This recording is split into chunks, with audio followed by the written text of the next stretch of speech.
Hey, what's up? I'm Ivan Blackstock for Artists. I have someone who is really dear to me, a really good friend, a really good mentor. I've kind of had my early days of dancing with this amazing man. And I've known him from pretty much from humble beginnings to now MBE. And I would like to introduce you, Kenricks Andy. Baby freeze, bro. Did I not break my wrist? I wanted this, my wrist. Oh! Blak Whyte Gray is very different from Piper and Over the Edge and Touch. How did that come about? Because it's very dense. So yeah, give us some insight. When we originally started working on that, we was thinking about, definitely a triple bill. We was looking at a strategic movement of, them contemporary cats are doing this kind of thing there with this triple bill thing. Let's have a play. Yeah, man, seriously, like let's have a play on this. You know what I mean? And it's like, okay, what is this energy? What is this feel? And Mikey had the scope of it. Yeah. Like with regards to Blak Whyte Gray, he had it in here, he had it in here. So where is this coming from? This is coming from a very organic place. This is coming from a place within the heart. This is coming from within the skin. This is coming from within the spirit. So, you know what? This is something that needs to be said in a particular way because we're not trying to attack. We're not trying to say this is what it is. For every single person, you can interpret how you want to interpret. It's an energy. Yeah. You know what I mean? It's an entity. It's an ism. So with that, the process of making the work was very organic. It was very palatable. It was about certain words, certain energies. It was about storyboards and mood boards. It was about lines. It was about the individuals in the piece. It was about going within myself and preparing the internal self in order to externally bring out movement. So the thought process was at the time or in a space or this is what it is, or listening to the music and going, okay, what's the word, what's the intention? This is the word, it's the intention, and then just going, and then just delivering, and then having all these different moments and going, okay, these are the different moments that I feel, and Mikey, what do you think? We don't need this, we don't need that, scrap that, this, and just literally slotting them in. That's too much. Mike, I need more music here. Okay, I'm gonna give you more music, but we need to change it up. So as you change it up, it inspires me to then change up what I'm doing. So we're constantly to and fro. This is the feel, lighting guy, this is what we're doing. Maybe we can do this. Nah, that doesn't work for what you want. If you want this, this is what you need to do. Cool. Costume people, this is what we're doing. Boom, there. Okay, we're looking at this because you want it to be this kind of feel, so we're gonna do this. Okay, dancers, we need this. Dancers, I need you to now write your name. From your name, create a new name. Only use the letters in your name. That's what your alter ego is when you go on stage. Yeah. Then I want you to write your name with your hand visually. Now I want you to write with your chest. Now, okay, we're going to use that movement and we're going to put it here so that when we are working on this and we're talking about identity, we're talking about the chest and how the chest moves because the chest is spelling out the chest. Yeah. So all those different, now you're going to work together. So it was a lot of this, whereas sometimes when you're working with a script and a narrative, this is what it is. This is scene one, this is scene two. So collaboration was a key element to it. Collaboration, looking at the art, looking at the paints that you need to paint this picture, as opposed to here's the canvas, here's the paints, this is what it is. And that's what sometimes script and narrative does to you, because it makes you fall into a trap. Not into a trap, it pulls you into a space that you definitely have to do scene by scene, and this is what it is. Whereas this one was like, okay, this is the premise. Yeah. This is the feeling, this is the energy of this space. Now go. Yeah. Okay, even though there was a script, so it was more like, this is the directions. Yeah. However you get there, it's completely up to you. So it wasn't necessarily Stanislavski from an acting point of view. It was much more Brett. Yeah. It was much more like, this is the feeling of it.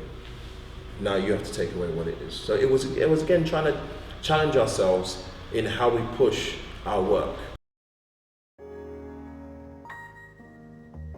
With yourself, it seems as if that, you're a mentor for a lot of people in the scene. Obviously, a lot of people look up to you as a role model. Who mentors Kenrick? Oh, that's a good question. Do you know what? I think I think it's not necessarily mentors. I think support-wise, Mikey definitely. There's a lot of support going both ways, but my first point of support is Mikey. Frank Wilson as well. It's definitely one of my supports. But also, you know what? I think the truth be told, it's like I think I have like. Is it mentors? A lot of peers. Say like yourself. I'll say like even like say Joseph Lee. Having conversations to me is mentoring. Yeah. Like not necessarily someone go, maybe you should do this. It's us challenging each other, talking, having debates, people's different points of view, really like soak in. Do you know what I mean? People saying, Ken, like, why don't you look at it that way? And you're like, you know what, I didn't think of it like that. Or someone going, you know what, I'm going through this right now. You're like, bro, I go through that. Like, that's I'm not alone, basically. I see that as all mentoring. Because if the truth is, mentoring is about giving someone that training to mentally put themselves in a place that they're stronger and they're better. But conversation amongst peers, friends, other creatives, to me is a whole lot of mentoring. And I think it's very therapeutic as well. Just having conversations and talking about even life, even this, I would say is a bit of like mentoring inside of this as well. So, you know, I have those who really support me as individuals. Mikey, Frank, and my close friend like Skittles, I would say is definitely one of my main supports when it comes to my creativity. I'll say my family, Nuna and the kids, my mum, my brother, especially my brother, they all support me in that way. Do you know what I mean? They allow me to be who I am in order to make sure that they benefit from who I am. Do you know what I mean? Because I want to be that family guy. I want to be able to support my family, my brothers and my sisters. You know what I mean? My sister Carrie, my sister Camara, all of them. Who else? My support, like the Barbican, Angie Smith, definitely like big sister to me. Even the cats who people don't know, there's a lady called Sonia Lard who's been like a big sister to me from since New Keys and all the youth services. Leroy Laurent, who gave me my first job, that was support. And then, you know, Benji Reed, John ZD, Paradigms, Robert Hilton, Gary Nurse, cats like that who I've actually, you know, I've sat down and I've spoken to and I've had intellectual conversations with as older cats to a younger man, and being able to then be like, wow, okay, and then getting that energy. GWI cats, Conrad, Sean, Dimples, Paulie, Exposure, all of them, Wayne, all of them, talking to them, seeing them as older men doing the things that I want to do, and them and feeling empowered, like, I can match that, I can do that. Do you know what I mean? That to me is what is mentoring, because it strengthens my mentality towards what I'm doing, it strengthens my spirit towards what I want to do. Do you use the same kind of process or a different process when you're doing commercial work? Because I know there's going to be some of the audience that's going to understand they might be from a hip-hop theatre background or the underground scene, and maybe they're interested in commercial, or maybe they're like, actually commercials over there because of this, but you're, you know, but with both of us, we like to be quite malleable and Well, I mean, you know what? It depends on the level of creativity you can bring. Sometimes an artist might go, okay, this is my song, I want you to do the chorus. So you just choreograph the chorus. They don't really care about anything else other than just movement and some dances. Fine, cool.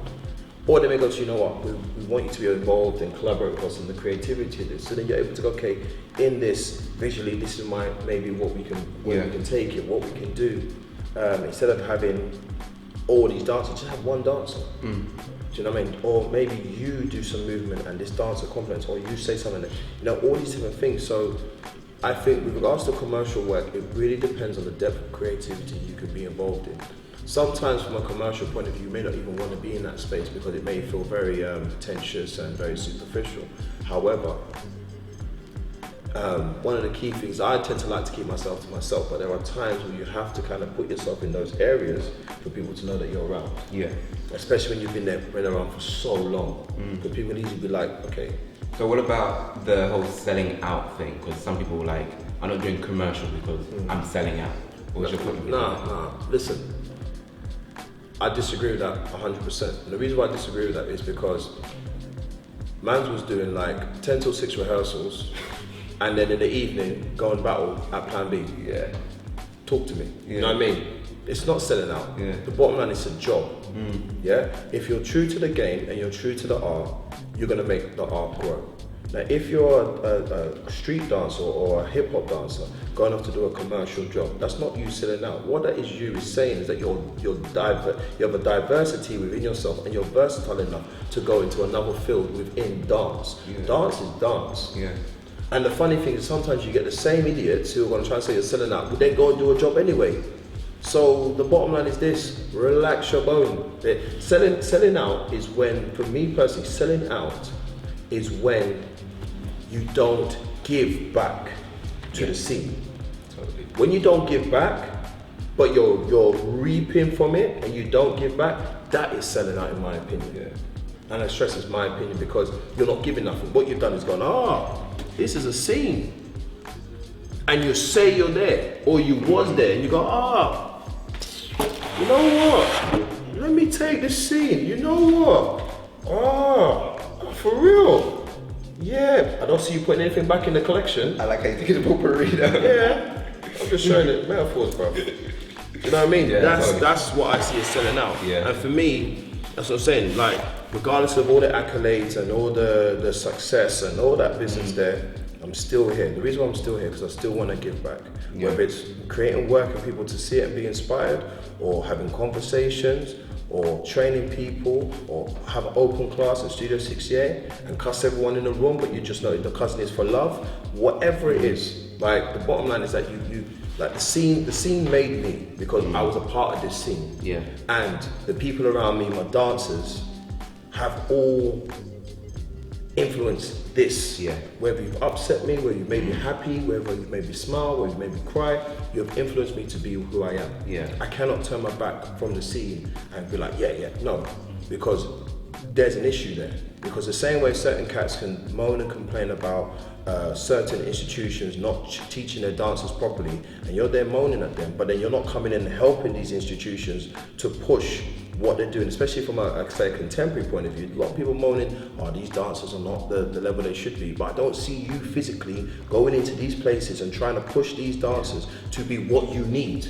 You just want to complain from afar. Yeah. Now I'm here to say, you know what, if you want to be a part of this thing, these are the things you need to do. Yeah. You need to have your hip hop foundation, you need to understand it. I believe a bit of contemporary always helps because the mindset and the training is going to push you to another level. Yeah. I believe spoken word and verbal training works as well, because from a spoken word point of view, from a visual point of view, if you have intention in your head and you're able to say it, you close your mouth and then you're able to spray it. You're just able to push it out there. And if you take all those different things together, you become this avatar that people can work with across the scene. So you're technically on point, you're mentally on point, and you're spiritually on point, and you're ready to improvise and just make yourself into a tree if you need to, or then you just become a rock. Whatever it is you need to, you're in that space.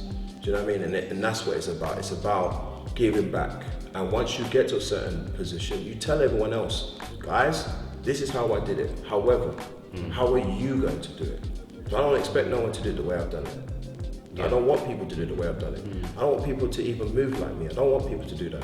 Even in Boy Blue, when we do a choreography together, everyone has to look the same.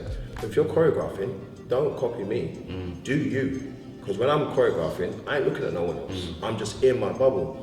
Do what you need to do, because we need more of self within the scene. We need more people being individuals, because then the scene's going to be interesting. Totally.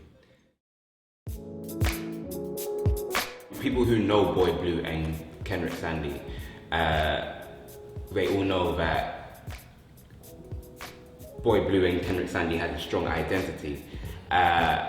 How do you define your style? Because I know in some of your classes you call it H2ography.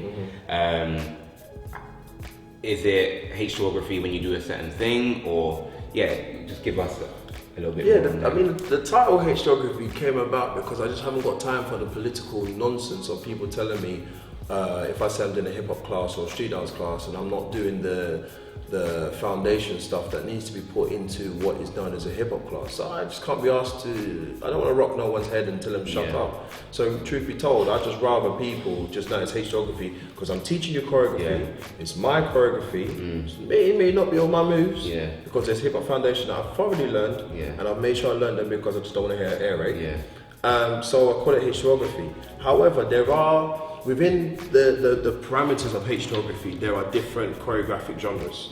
So if I'm working with particular music, I will have different genres. So I have about 5 different genres underneath that.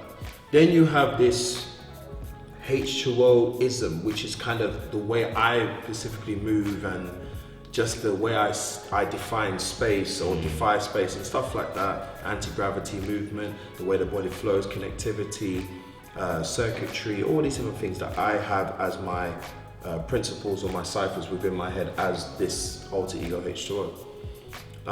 But truth be told, it's all about, I want to understand foundation, I always want to learn.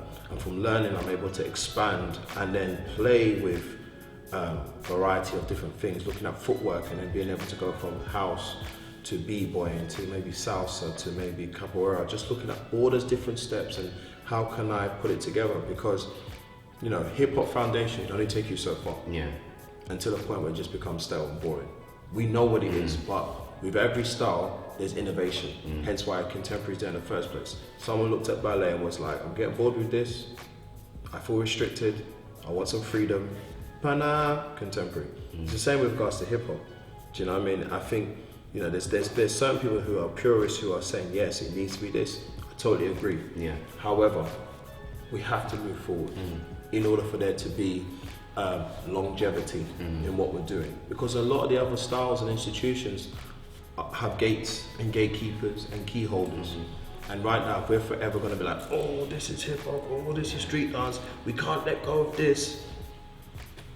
You can't make treasure sitting on gold. So you have to make moves.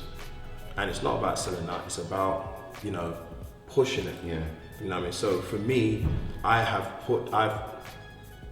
consciously made an effort to go, okay, with H2O or H Geography, this alter ego, how do I want to be seen in the field of choreography? So I just have my 5 different principles and I work within them. Dope. Well, thank you, brother. Blessings as always. You know, and we'll see you on the other side. You know, thank you for having me. It's been great to, like, you know, really chop it up with you properly. Well, we always kind of do this anyway, but, you know, getting the audience an insight on who you are and what you do, man. All right, man. Easy.